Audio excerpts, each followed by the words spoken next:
This video is brought to you by Edifier. The Stack Spirit S5 are not for the faint-hearted because they retail for $500 and you don't get noise cancelling. That's because the focus here is on their sound quality with their planar magnetic drivers. So for planar standards, this is pretty cheap. And they're promising delicious, clean audiophile sound, so we're gonna see if they deliver, or hear if they deliver. But I'll cover all the basic features of the headphone first. If you wanna skip to sound quality, timestamps are below, go for it.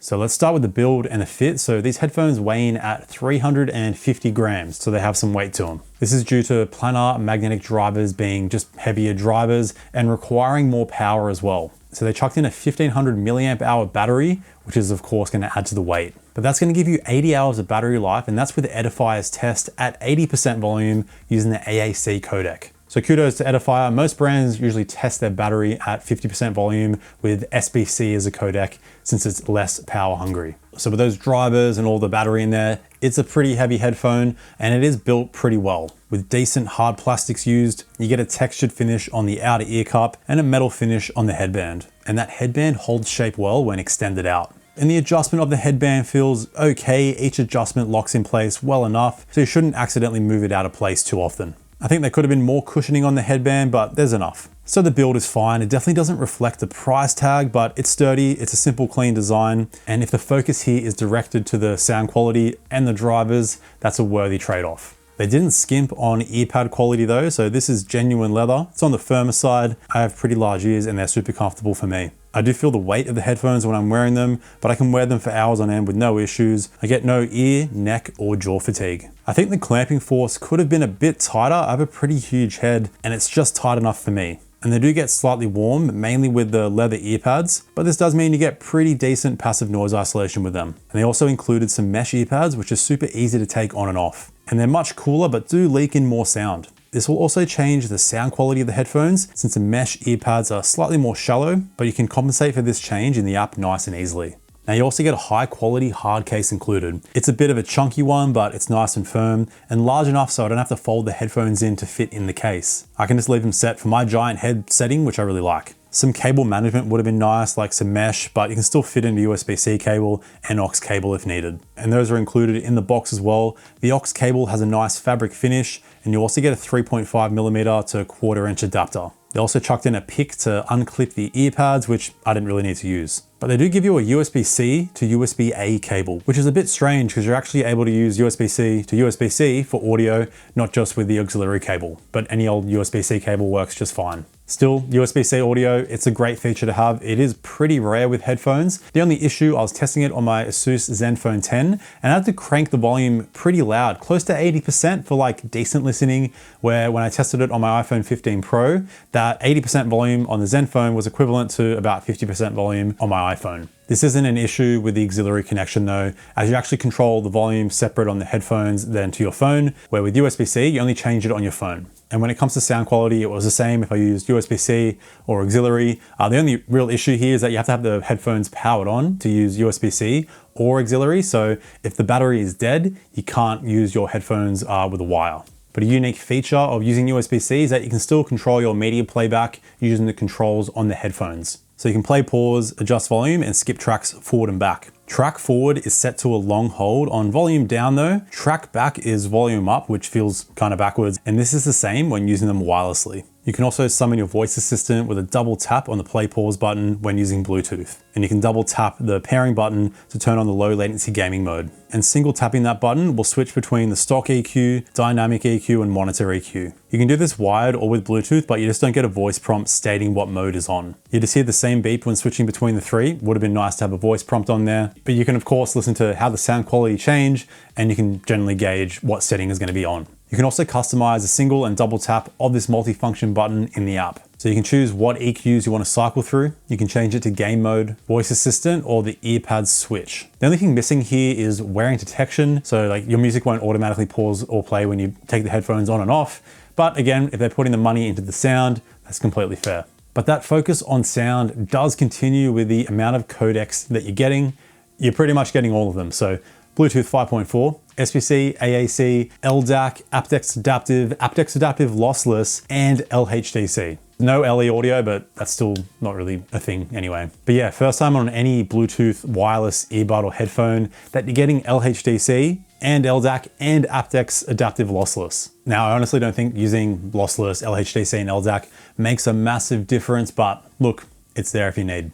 You also get multi-point connection here, so you can have two devices connected to the headphones at the same time. You just need to pause your playback on one device before you play it on your other device for that audio to kick in. And you can't use LDAC with multi-point connection turned on, but you can use aptX adaptive high res and lossless. That is a benefit of the aptX adaptive codec. And when it comes to latency, like watching videos and movies, completely fine, that's never an issue today. When it comes to gaming, even with the low latency mode off, it was pretty low in my test on my iPhone 15 Pro. If you're gonna be using aptX adaptive on an Android device, it's probably gonna be even lower. And when I turned the low latency gaming mode on, I didn't notice much of a difference, which is good because the latency was already fine. So you don't really have to use that. If you're gaming anyway, you're really into your shooters, you can just use the headphones with a wire. But now let's talk about the call quality. So you're not getting noise canceling, but they're still chucked in some microphones so you can hear your voice on a phone call. So I normally run through 3 tests: a quiet room, some simulation crowd noise, and a simulation windy city with construction noise, which is a very tricky test. And they perform quite well in all the tests. The wind tests, they do struggle a little bit, but for headphone standards, it's pretty decent. You just can't mute your microphone when using the controls on the headphones. But here are some samples compared to the Soundcore Space One Pro I recently reviewed, which currently have the best call quality for headphones that I've tested. Here are the samples. All right, here's the Edifier Stack Spirit S5 in a quiet room. All right, here's the call quality of the Soundcore Space One Pro in a quiet room. All right, so now we're going to test how the microphones block out some simulation crowd noise. All right, here's the Edifier Stack Spirit S5 with some simulation crowd noise. All right, here's the Soundcore Space One Pro with some simulation crowd noise.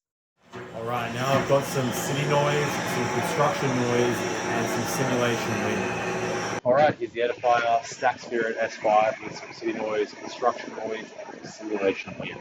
All right, here's Soundcore Space One Pro with some city noise, construction noise, and simulation noise.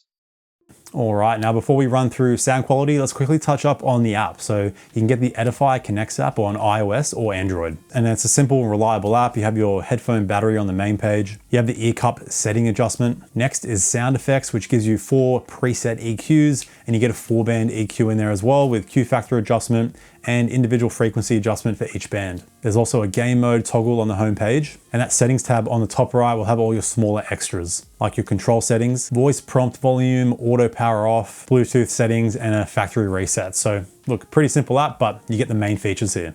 But now before we talk about the sound, I'll quickly touch up on sound leakage. I normally don't really notice too much of an issue with sound leakage with most of the noise canceling headphones I tested, but the leakage here is on the moderate side. So past 60% volume, if you're in a quiet room, it's gonna be quite noticeable with whoever's next to you. And in my max volume test, I got 94 decibels. So pretty decent max volume here. This is not tested with a seal, so it's not like the true decibels, but it gives me a comparison between all the headphones that I've tested. And I did find myself listening around 70% was kind of the sweet spot for me, where normally it's about 60%. So anyway, above 85% volume is when it starts to get pretty loud, kind of in hearing loss territory. So you get plenty of volume here. And if you want to crank these at those really high volumes, I noticed no distortion. But now onto the reason you're probably going to buy these headphones, the actual sound quality. And these have the most standout tuning that I've heard in a headphone or even an earbud. Now, I wouldn't call myself an audiophile. I'm a little bit of a bass head. Like my go-to tuning is like, give me a decent amount of bass, but I want to retain as much mid-range and treble clarity as possible. So this is quite a different tuning to what I'm used to because I'm mainly reviewing like consumer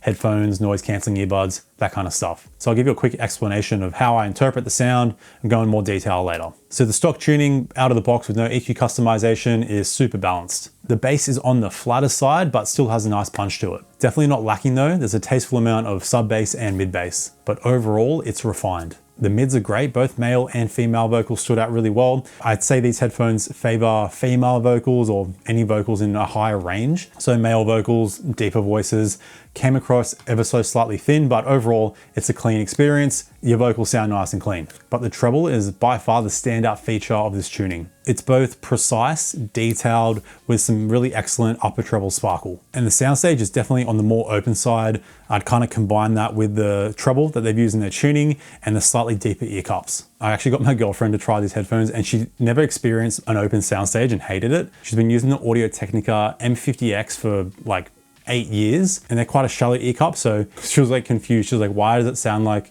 the speakers are far away from me? So open soundstage.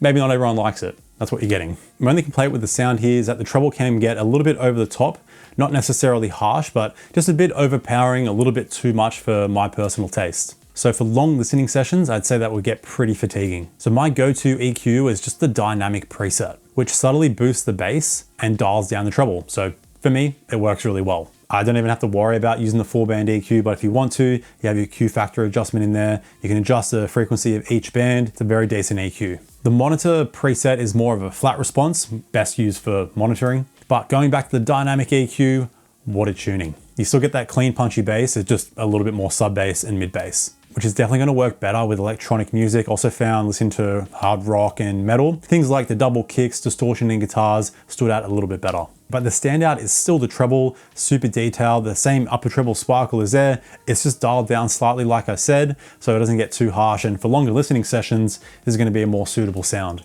Now, when I first used these headphones, even with the dynamic EQ on, it took me a while to actually get used to this type of sound, because this is a type of tuning that's going to be for more intricate listening, where you really want to hear more finer details in your music. Now, I mainly listen to like hard rock, metal, melodic techno, and I was comparing these to a headphone I just reviewed, the Soundcore Space One Pro, which has pretty decent sound. It's definitely on the bassier side though. Now, not really a fair comparison because they're about half the price and they're like a consumer headphone with noise cancelling, all these extra features. But I think this is a good comparison if you're someone who hasn't actually delved into these kind of more expensive audiophile type headphones. So some characteristics of sound that really stand out on the S5 compared to most kind of slightly more V-shaped headphones or whatever audio products would be things like the pluck of an acoustic guitar, just has more realism, more texture to it. Enter Sandman by Metallica is one of my go-to testing songs.